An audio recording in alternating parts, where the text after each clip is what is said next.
పెద్దపల్లి జిల్లా మండలంలో రాజకీయ వాతావరణం ఒక్కసారిగా వేడెక్కింది. కాంగ్రెస్ కార్యకర్త పెరుగు సతీష్ మృతి ఉద్రిక్తతకు దారితీసింది. సతీష్ మరణానికి మంత్రి శ్రీధర్ బాబు, ఏసీపీ రమేష్ కారణమంటూ మాజీ ఎమ్మెల్యే పుట్ట మధుకర్ చేసిన ఆరోపణలు ఇప్పుడు రాష్ట్ర వ్యాప్తంగా సంచలనం సృష్టిస్తున్నాయి. మందని పట్టణానికి చెందిన కాంగ్రెస్ కార్యకర్త పెరుగు సతీష్ ఆసుపత్రిలో చికిత్స పొందుతూ కన్నుమూశారు. రామగుండం ఏసీపీ మడత రమేష్ వేధింపుల వల్లే సతీష్ పురుగుల మందు తాగి ఆత్మహత్యకు పాల్పడ్డారని, దీని వెనుక మంత్రి శ్రీధర్ బాబు హస్తం ఉందని పుట్ట మధుకర్ ఆరోపించారు. పోస్టుమార్టం గది వద్ద సతీష్ భౌతికాయాన్ని సందర్శించిన పుట్ట మధుకర్ బాధిత కుటుంబాన్ని పరామర్శించి ప్రభుత్వ తీరుపై నిప్పులు చెరిగారు. 25 రోజులుగా మృత్యుతో పోరాడి సతీష్ ప్రాణాలు కోల్పోయారు. పోలీసుల వేధింపులు ఈ మరణానికి కారణం. బాధ్యులైన అధికారులపై, దీనికి కారణమైన వారిపై కఠిన చర్యలు తీసుకోవాలని, ఈ మరణంపై కాంగ్రెస్ శ్రేణులు మరియు విపక్షాల మధ్య మాటల యుద్ధం నడుస్తోంది. మందల్లో ఎటువంటి అవాంఛనీయ సంఘటనలు జరగకుండా పోలీసులు భారీగా మోహరించారు.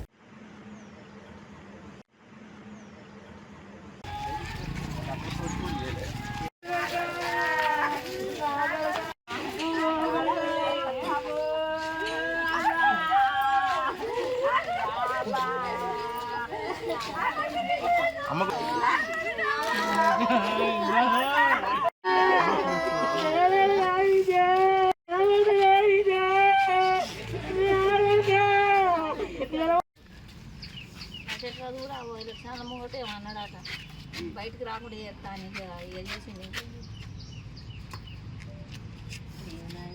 నా కొడుకుని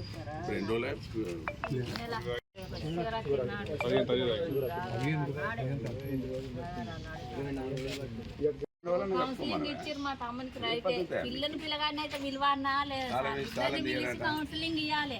పిల్లని విలువలే, ఒక్క మా మొగోని ఒక్కని పిలిచి కౌన్సిలింగ్ ఇచ్చి ఇట్లా కూడా అన్న న్యాయమేనా?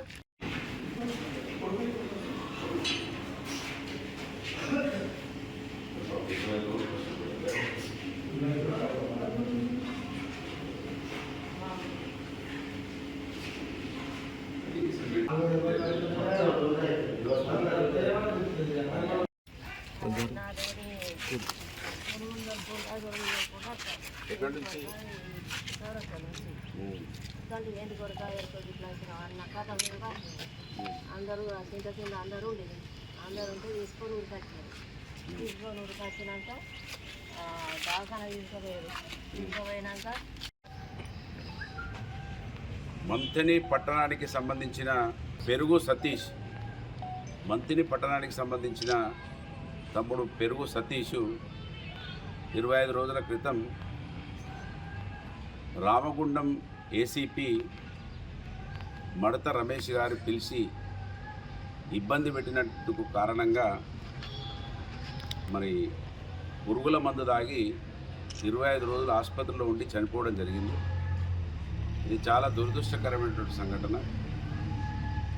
పెరుగు సతీష్ వాళ్ళ అక్కయ్య అంటున్నది, మా తమ్మునికి కౌన్సిలింగ్ ఇచ్చేటువంటి ఏసీపీ ఎవరైతే అమ్మాయి నన్ను ఇబ్బంది పెడతా ఉన్నాడని చెప్పిందో ఆమె లేకుండానే ఏకపక్షంగా మా తమ్ముడిని ఇబ్బంది పెట్టిండు. ఆయన ఇబ్బంది పెట్టిన తర్వాతనే తమ్ముడు ఈ మందు తాగడం జరిగిందని ఆమె చెప్తా ఉన్నది. దాదాపు ఇప్పుడు 8:30 9 అవుతుంది.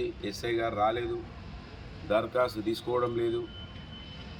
మేము చెప్పినట్టే దరఖాస్తు రాసేయాలని హుకుం జారీ చేస్తూ ఉన్నది రామగుండం పోలీస్.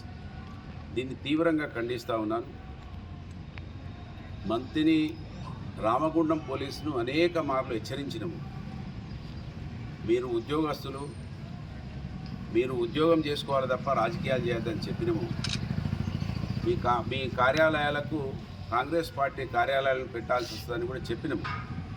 వాళ్ళు అనుకుంటున్నారు కావచ్చు, పెట్టలేదు కదా, ఎట్లనే అన్ని వదిలేస్తాడు పుట్టమది అని అనుకుంటున్నారు కావచ్చు. ప్రజలకు తెలవాలి, ప్రజలు కూడా అర్థం కావాలి, ప్రజల లోపల చైతన్యం రావాలి. మాకు మేముగా అంటే ఇదేదో ప్రతిపక్ష పార్టీల వాళ్ళు అధికార పార్టీ మీద అక్కస్తూ ఉన్నారని భావిస్తారని ప్రజల లోపల అవగాహన వచ్చేందుకోసం ఆగుతున్నాం తప్ప మిమ్మల్ని ఇబ్బంది పెట్టడం చాలా చిన్న విషయం అనే విషయాన్ని రామగుండం యావత్ పోలీస్ యంత్రాంగం గమనించాలని డిమాండ్ చేస్తూ ఉన్నాను. వదిలిపెట్టము. దానిలో ముఖ్యంగా ఏసీపీ, మంత్రి ఇద్దరు కూడా ఏ బుక్కలో దాక్కున్నా కూడా వాళ్ళని మా దగ్గర పింక్ బుక్లో రాసి పెట్టినాం. ఖచ్చితంగా ఇవన్నీ చావులకు మీరే కారణమవుతారు. ఇవాళ మీరు తప్పించుకుంటారు కావచ్చు, కానీ ఈ రాష్ట్రంలోనే ఉంటారు మీరు. మేము ఈ రాష్ట్రంలోనే ఉంటాం, ఈ ఊర్లోనే ఉంటాం. కనుక ఇవాళ మంత్రి ఎమ్మెల్యే దుద్దిల్ల శ్రీధర్ ఆడించినట్టు, ఆయన తమ్ముడు ఆడించినట్టు మీరు ఆడుతూ ఉన్నారు.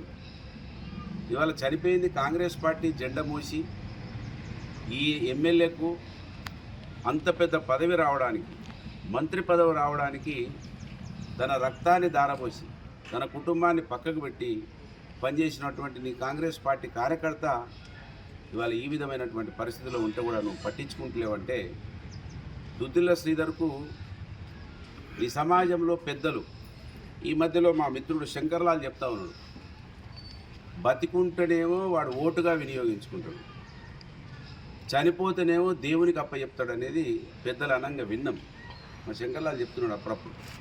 ఎందుకు ఆయనకు మనకు ప్రేమ ఉంటుందన్నా, ఇక్కడ ఉన్నటువంటి మనుషులు బతుకుతేనేమో వాడు ఓటుగా వాడుకుంటాడు, చచ్చిపోతేనేమో వీడు దేవునికి అప్పచెప్పిన దేవుని బిడ్డ అయిపోయింది అని అంటాడు అనేది ఇవాళ మా తమ్ముడు పెరుగు సతీష్ చూస్తే అర్థమవుతా ఉన్నది. మరి ఏం జరిగింది, ఏం జరగలేదు అని నువ్వు ఎమ్మెల్యేవు, నువ్వు పిలిచి మాట్లాడాలి, నువ్వు పిలిచి కౌన్సిలింగ్ చేయాలి.